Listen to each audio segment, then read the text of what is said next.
हो भैँसीहरू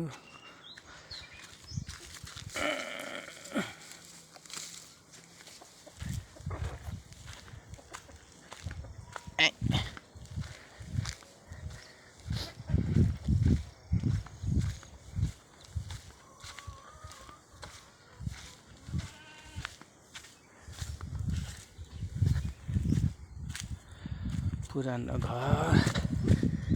नयाँ घर उता पर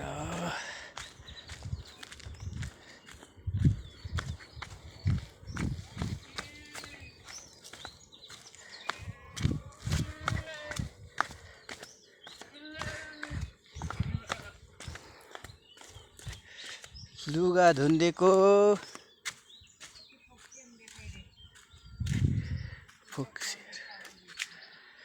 फोक्सीहरू फुलबारी पुरानो दरबार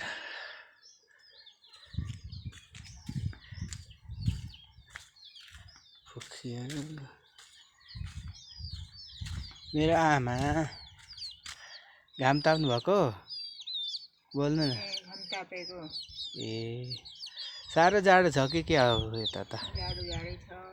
ए घाम ताप्नु भएको नि भनेपछि ए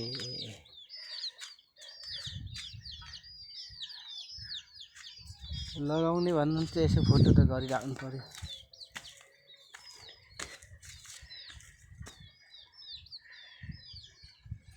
नुहाउनु भयो अघि चिसोमा त्यो पाथिबाट त हिउँ दह्रो परेछ त सेतै छ नि ऊ माथि टुप्पा पनि छ नि हिउँ त यो बङ्कुलमा पऱ्यो जस्तो छ त ऊ माथि हुँदी अघि बिहान हेर्नु पर्ने रहेछ देखिएन हिउँ छ है ऊ माथि ट्यान्नै सेतै छ पाथिबाट त्यो डाँडा चाहिँ पाथिबाट केबल कार लाउने भन्छ खै के को केबल कार हो यही पाथिबाट डाँडा त्यही हो त्यही हो